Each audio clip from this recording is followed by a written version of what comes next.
This is a lecture on special relativity,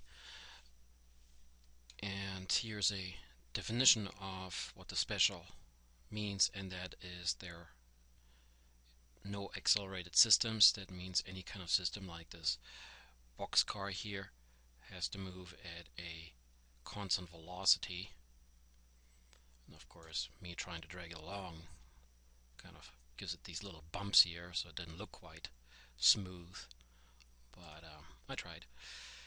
Or this rocket here moving at a constant velocity if it wasn't for the thrust. So for this rocket here accelerating, getting faster, faster, faster, yeah, special relativity would not apply, and it would be general relativity that covers gravity and accelerated systems. However, there's a caveat here, and it says that an object may still accelerate, but in those cases special relativity is applied regarding its instantaneous velocities. For example, a satellite orbiting around the Earth at a speed of 15,000 miles an hour, while that satellite at all times is being accelerated due to the Earth's gravitation. However, special relativity still applies to it because it is going at a speed of 15,000 miles an hour, and special relativistic effects would have to be taken into account for that high of a speed. The slide from hyperphysics. So here's the link, and when you go to the website, then you can click on anything here. And I really like these bubbles here. This is hyperphysics, covers everything in physics. There are all these here, and then one of them is relativity. So click on the Doppler effect, and you come up with these little boxes. Actually, I will have that slide later on. Or click on the muon experiment, which I only have a blurb in this little lecture here. And lots of information in small bite-size parts being served.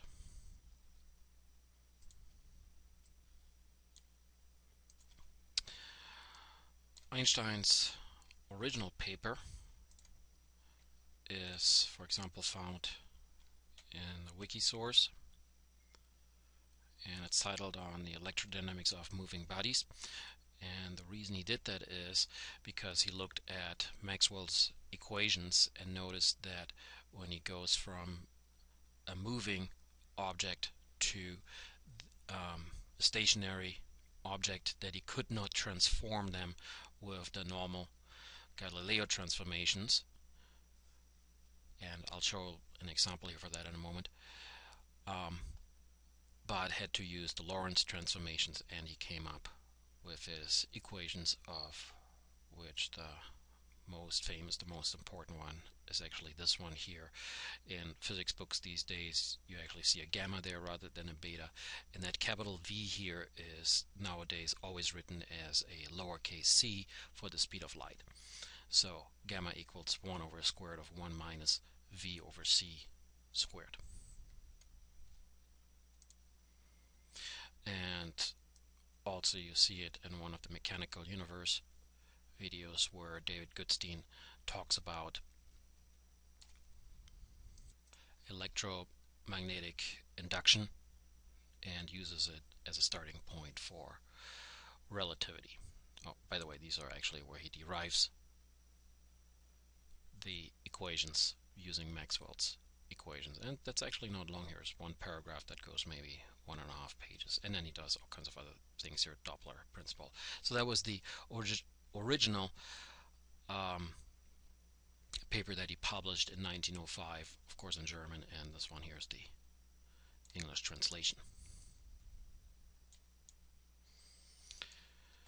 Okay, he came up with 2 postulates, and a postulate in theory of relativity, or in math it would be called an axiom, is something that cannot be proven, that has to be taken as being a fact without being able to prove it. For example, an axiom in math is the commutative property that is a plus b equals b plus a. For example, 5 plus 7 equals 7 plus 5.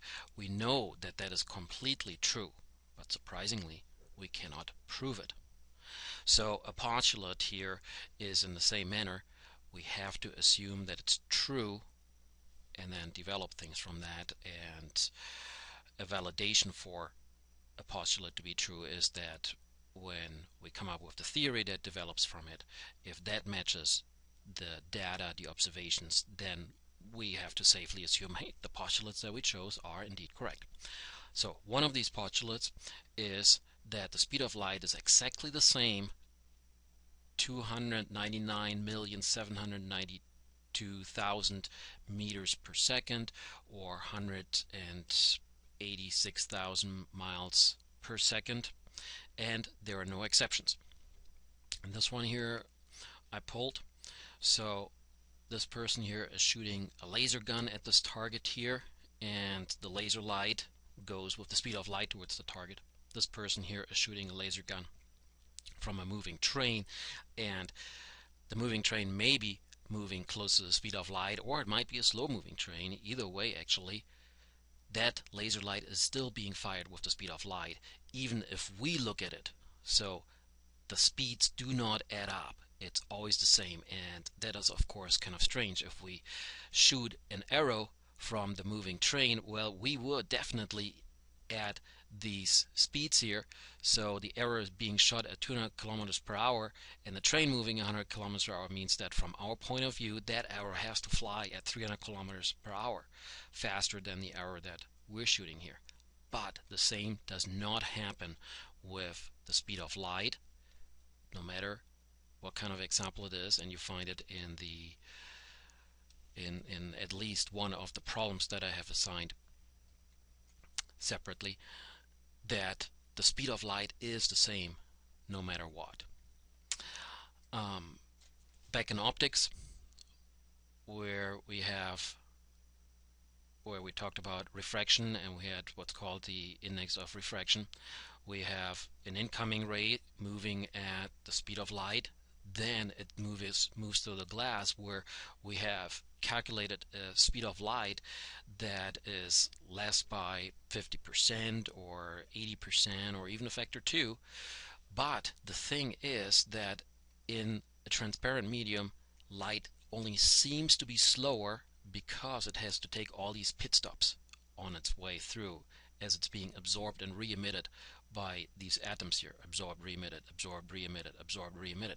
It's still in between atoms, it's still going at the speed of light, but because of these pit stops, it is seemingly slower. So even there's no exception. The second postulate is that all inertial frames are equivalent. For example, an animation for that. I may have this box here, and there's a ball that already has a velocity up, and the box is standing still here on this platform, and when I push the run button, then it just goes up and down under the influence of gravity.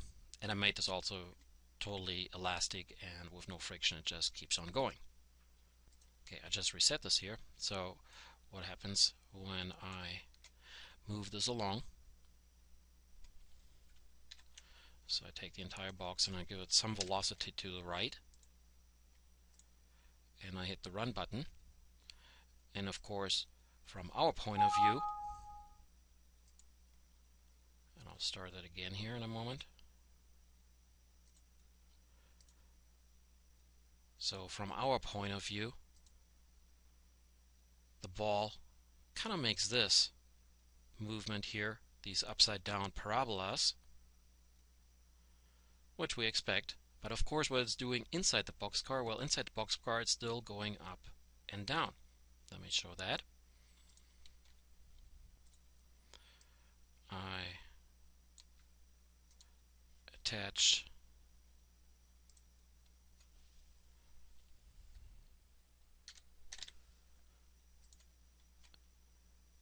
viewing this one here, and hit the run button, and notice that as we follow this boxcar here with the platform moving left, we actually see that it's going up and down. And as far as relativity is concerned, here's the end of the platform. I actually would go off the end here. Oh, there it is. There's the end of the platform. So when we're inside this box here, there is no way we can make any kind of experiment, as in this ball here going up and down on the influence of gravity, that would tell us that the box is actually moving. And that's what it says when the postulate is formulated as saying that all reference frames are equivalent. Any inertial reference frame is as good as any other for expressing the laws of physics. Laws of physics are the same in every inertial reference frame. So that's what it means. It goes up and down here just as if it was standing still. By the way, I just want to show you that actually gravity is acting on it, because the whole thing is going to fall off the platform here. There we go. Oh, that's right, because I was actually in the system of this box here, so it looked like the platform is falling away. In any case, we see that, yeah, it's doing that exact same thing as if it was standing still. And no matter what experiment we're doing, the outcome is the same. Okay, I'm going to try to take this one away here. Let's see. There we go. I hope this worked. Nope. Try it again. I'll turn the recording off for a moment and try it again to get back to reset it. So I'm back to the box moving again. There we go. And well, of course it is going in this parabolic motion, but all it takes for me to make a transformation is to say, okay, it's going in this parabolic motion here, but what if I subtract minus, or what if I subtract 2 meters per second? Well, then as I subtract 2 meters per second in the x direction, it just goes up and down, as if we were doing the experiment out here, or if we're doing it in the box and being there. So it's a normal transformation between the two systems. In any case, again, that's what this means here. All inertial reference frames are equivalent. For example, these people here, oops, try again moving them into the frame here, just a little bit outside the frame. So these people here are playing the German card game Skat somewhere on Earth here, in some room here, and they couldn't even tell if they're playing that card game on the surface of the Earth in a room, or if they're in a train playing it. If that train is moving really smoothly, they couldn't figure out if it's moving at all.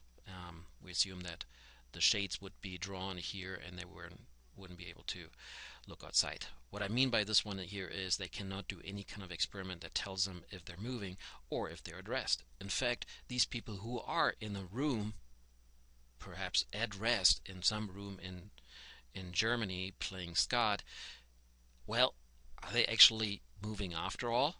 Well, they kind of are, because the Earth is rotating at a speed of, where they are in Germany, at a speed of 1,000 miles per hour, and the Earth is orbiting the Sun at 20 miles a second. So they're actually moving quite fast, but there's no way of them telling that they're actually moving. That's why it was so hard for humankind over all these centuries and millennia to figure out that we are actually rotating and orbiting, because we had no means of figuring that out. In the meantime, we did figure it out for certain,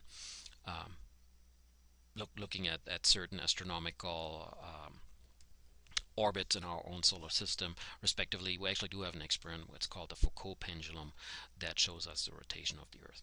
In any case, so again, that's what it means. All inertial reference frames are equivalent if you're moving at a constant velocity, or if you're at rest, you consider yourself equivalent. And then the interesting things are happening. This is prior to Einstein's 1905 paper. I list a few. the Bradley aberration, the Michelson-Morley experiment that you see in the Mechanical Universe videos, the Mercury's perihelion shift. I put that in parentheses because it's not special relativity, but actually it's general relativity, so it's looking at gravitation from a relativistic point of view. And I put it in here because it also is prior to 1905. In the 19th century it was discovered, but it's actually general relativity. And here I'm going to look at the Fizeau experiment, which was done around 1850, and this here must be a rendering of the original experiment, and this one here is a schematic of that experiment, where we have these pipes here, and the water is running through one pipe here in this direction and through the other one over here in that direction, and then light is being sent through. So as the light is being sent through here, there is a half silvered mirror. That means part of the light is going through here, moving with the water, and then part of the light is being reflected here, moving against the water, and then they're being reflected again on these mirrors, and they do this one here and they come together, and here is where the human eye is schematically drawn, is where they're registered as they interfere. And what Fizeau wanted to measure with that was actually a measurement of the speed of light, and he kind of expected that he would come up with this one here, that the light in water here, that means the speed of light divided by the index of refraction, would simply be added to the velocity of the water. However, that's not what he measured. The data that he got was that the speed of light divided by the index of refraction is added to the speed of water times 1 minus 1 over the index of refraction squared. And this one here is so small actually that it's negligible. This is his data matched this particular equation, and it was kind of peculiar back in the 19th century. They tried to explain it with that the ether is being dragged along, and it turns out that no, it's the way that velocities are added relativistically. This is how velocities would be added normal. Go back to the arrows earlier, that we would just add the arrow to the speed of the arrow to the speed of the train, and we come up with the velocity. But relativistically, you can see this in the book, it's add the two velocities in the numerator, and then in the denominator it's, in this case here, 1 plus the speed of water divided by the index of refraction over the speed of light. And then here this is an expansion here, a Taylor series expansion, that then comes up with this particular result. I found the original paper, April 1860. This is already published in English, so which means in French he must have published that a little earlier. And let me scroll down here. Let's see that we find the numbers here somewhere. Okay, here are his measurements, and he comes up with this 0.23, which is a fringe shift. That means in the interference the fringe shifts by 0.23 of one full wavelength.